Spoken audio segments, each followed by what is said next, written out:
नमः श्री वर्धमानाय निर्धूत कलिलात्मने सालोकानां त्रिलोकानां निर्विद्यादर्पणाय ते नमो हरिहंताणं नमो सिद्धाणं नमो आय्याणं नमो वज्रायाणं नमो लोहितविसाहं। जय गुरुनाथ परमेश्वर भगवान की, आचार्य भगवान समंत भद्र मुनिराज की, आचार्य भगवान सरस्वती महामुनिराज की महानुभाव।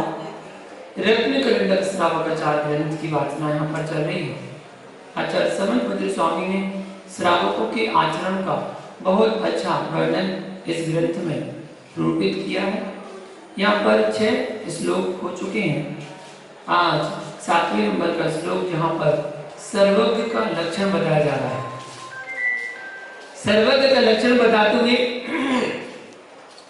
आचार्य भगवान कहते हैं परमेष्टि परम ज्योति विरागो विमलाकृति सर्वज्ञादि मध्यांता सर्वा शास्त्रोपलब्धते।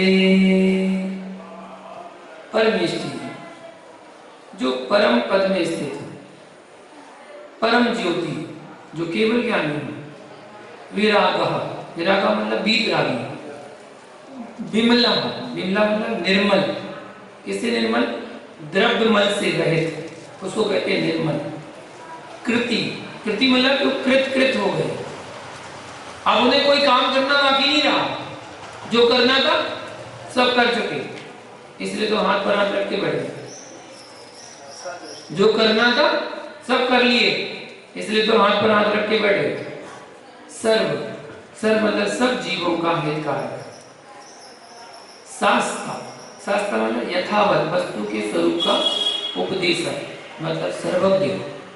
उपलाल्यते मतलब कहा जाता है। जो परम पद में स्थित है, केवल ज्ञानी है, वीतरागी है, निर्मल, कृत सारे पदार्थों को एक साथ जानने वाले, आदि मध्य और अंत से रहित, सब जीवों का हितकारक, यथावत वस्तु के स्वरूप का उपदेशक सर्वज्ञ कहा जाता है। परम इंद्र चक्र धरणी आदि महापुरुषों के द्वारा वंदनीय पद में स्थित को परमेष्टि कहते हैं। जिसकी इंद्र चक्रवर्ती धरणेन्द्र आदि महापुरुष आदि जो वंदना करते हैं वो परमेष्टि कहलाता है। भगवान आप देवेंद्रों के द्वारा वंदनीय है अतः परमेष्टि कहलाते हैं। परम ज्योति परम उत्कृष्ट निरावरण परम अतिशय अवस्था की प्राप्ति ज्योति केवल ज्ञान जिसके होता है वह परम ज्योति कहलाता है। भगवान आप केवल ज्ञान के धनी होते हैं। विराग विनष्ट हो गया है भाव कर्म रूप राग, जिनके वे विरागी कहलाते हैं। अर्थात आप भाव कर्म रहित होने से भाव मोक्ष को प्राप्त है। विमल मल द्रव्य कर्म को कहते हैं और राग भाव कर्म को। जिन रागादि भाव कर्म के निमित्त से उद्गल कर्मों का पुंज रूप उद्गल वर्गणाएं आत्मा के साथ संबंध को प्राप्त होती हैं, वे द्रव्य कर्म मल कहलाते हैं।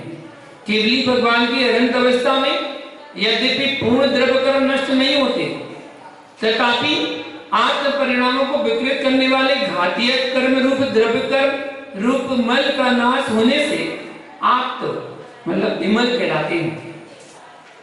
कृति संपूर्ण हीरोपादे तत्व में विवेक संपन्न है, वह प्रशंसनीय महापुण्यात्मा है अथवा संपूर्ण करने योग्य कार्यों को कर चुका है। भगवान आप तो परम विवेकशील महान पुण्यात्मा प्रशंसनीय है और कुछ भी उनके करना शेष नहीं है, अतः कृति कहलाते हैं।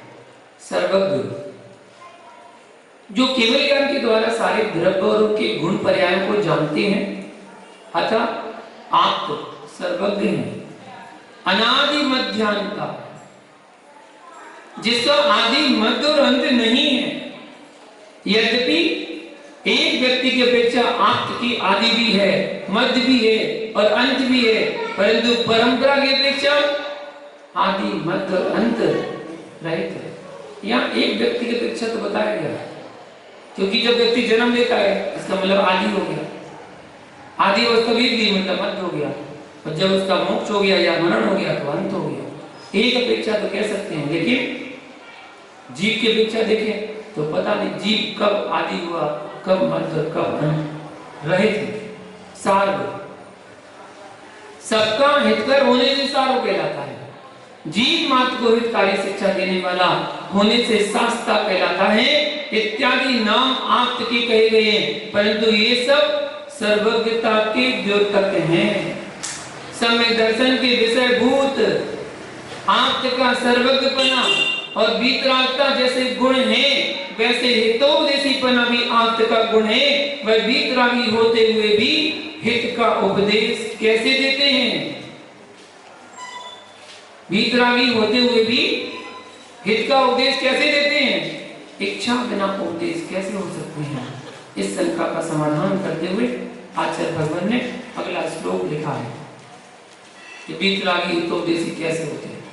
अनात्मार्थम विना रागी शास्त्रा शास्त्री सतोहितम ध्वनं शिल्पी कर स्पर्शान मूर्जा किम तेक्षते।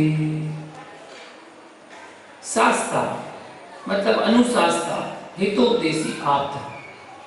अनात्मार्थम मतलब बिना प्रयोजन, कोई प्रयोजन नहीं है। रागी मतलब राग की, बिना मतलब बिना। सत सत मतलब भव्य जीवों को, हितम मतलब हितकारी उपदेश, शास्त्री मतलब देते हैं। शिल्पीकर स्पर्शात मतलब शिल्पीकार व बाजा बजाने वाले के हाथ के स्पर्श से। ध्वनन मतलब ध्वनि करता हुआ। मूर्जा मूर्जा मतलब मृदंग। किम अपेक्षते क्या कुछ अपेक्षा करता है? अपितु कुछ भी नहीं करता। बजाने वाला थाप दे रहा है, मार रहा है, और जिसमें मार रहा है उसमें चोट पहुंच रही है और वो आवाज पहुंचा रहा है, वो आवाज दे रहा है, मधुर आवाज दे रहा है, तो क्या वो कोई आपसे अपेक्षा रखता है? अर्थात कोई अपेक्षा नहीं रहता। ऐसे ही वीतरागी भगवान को आपसे कोई अपेक्षा नहीं होती, इसलिए वो सबके हित का उपदेश देकर हितोपदेशी गुण से अंगीकृत होते हैं। अर्थ शब्द के पदार्थ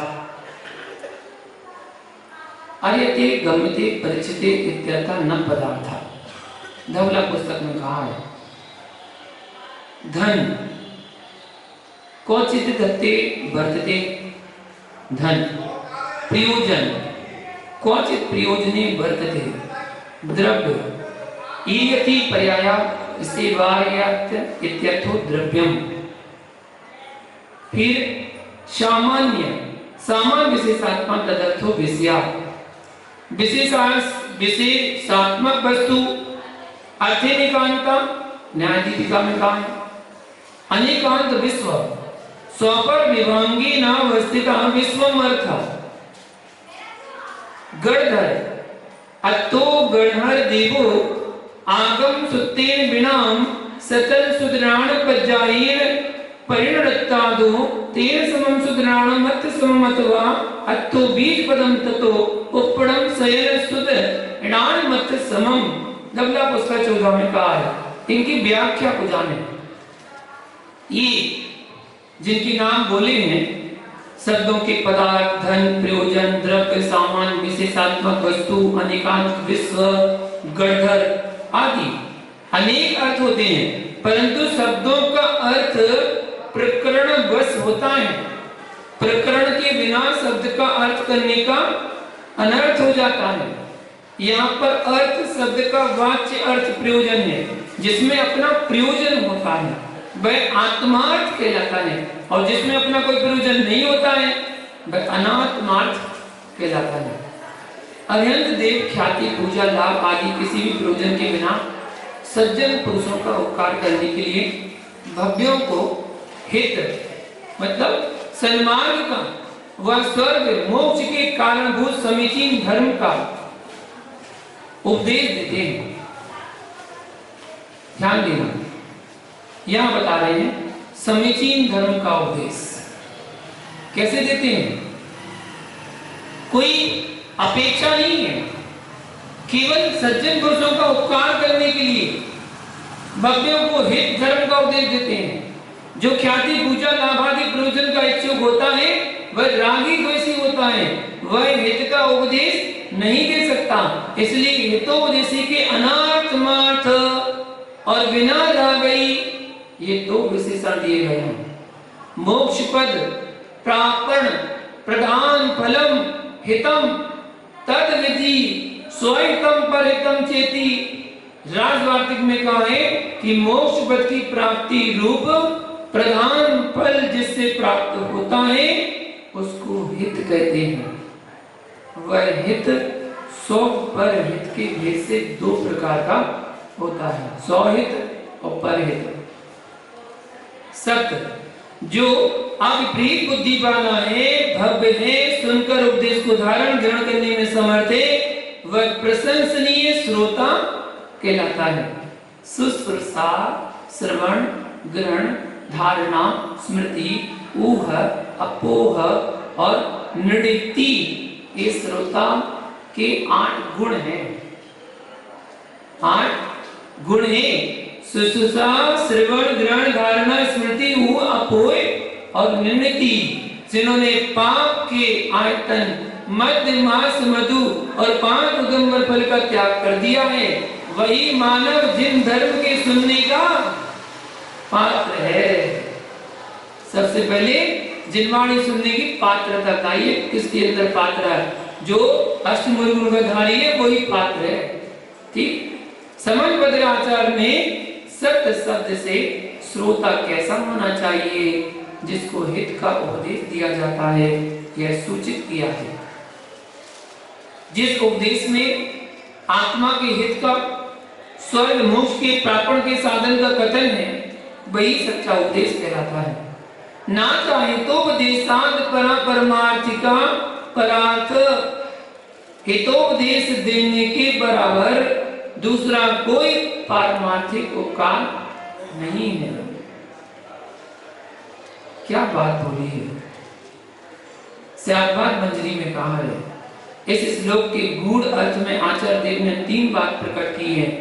वक्ता हितोपदेशी का लक्षण, श्रोता का लक्षण और हितोपदेश का लक्षण। वक्ता, श्रोता और हितोपदेश का लक्षण इसमें बताया। जिसके राग द्वेष नहीं है, जो वितरागी है, जिसको ख्याति पूजा लाभ की इच्छा नहीं है, ऐसे सर्वज्ञ देवी वास्तव में हितोपदेष्टा होते हैं। श्रुत केवली या अन्य आरातीय मुनि गणों का उपदेश केवली भगवान के द्वारा कहे हुए वस्तु का अनुवाद रूप है। वे स्वकीय मन से वस्तु के स्वरूप का निरूपण नहीं करते हैं। अतः शास्त्र का लक्षण वीतरागी अनात्मार्थी दिया है। भव्य अविपरीत बुद्धि वाला सत्पुरुष ही श्रोता होता है। जो विपरीत बुद्धि वाला वह अभव्य है वह श्रोता नहीं हो सकता। अतः श्रोता का लक्षण सत दिया है। मोक्ष मार्ग ही हित रूप है। अतः हित शब्द से मोक्ष मार्ग का निरूपण किया है। अर्थात वितरागी प्रभु बिना प्रयोजन भव्य जीवों को मोक्ष मार्ग का उपदेश देते हैं। उन्हें कोई प्रयोजन नहीं है। जो मानव शंका करते हैं कि बिना राग के उपदेश कैसे हो सकते हैं, बिना इच्छा वचनों की प्रवृत्ति कैसे हो सकती है, उनके संशय को दूर करने के लिए आचार्यवर ने श्लोक के उत्तरार्ध में दृष्टांत देकर समझाया है, क्योंकि दृष्टांत से मति स्फुटित होती है, तत्व शीघ्र समझ में आ जाता है। आचार्य भगवान कहते हैं मृदंग बजाने वाले के हाथ के स्पर्श से ध्वनि करने वाला वादित्र जैसे ना राग द्वेष युक्त है और ना उनके कोई ख्याति पूजा की इच्छा है, उसी प्रकार वीतराग शास्त्र भव्यों के पुण्य का निमित्त पाकर बिना इच्छा और बिना प्रयोजन हित का उपदेश देता है। ना राग द्वेष के वशीभूत कर देते हैं और ना किसी प्रकार की अभिलाषा रखते हैं, और बस सबके हित की भावना को लेकर हित का उपदेश देखते हैं। इस प्रकार इस श्लोक की व्याख्या को जाना। अब आगे सच्चे शास्त्र का लक्षण क्या है तो उसकी व्याख्या को कल जानेंगे। आज के लिए इतना ही। जय बोलो पार्श्वनाथ भगवान की।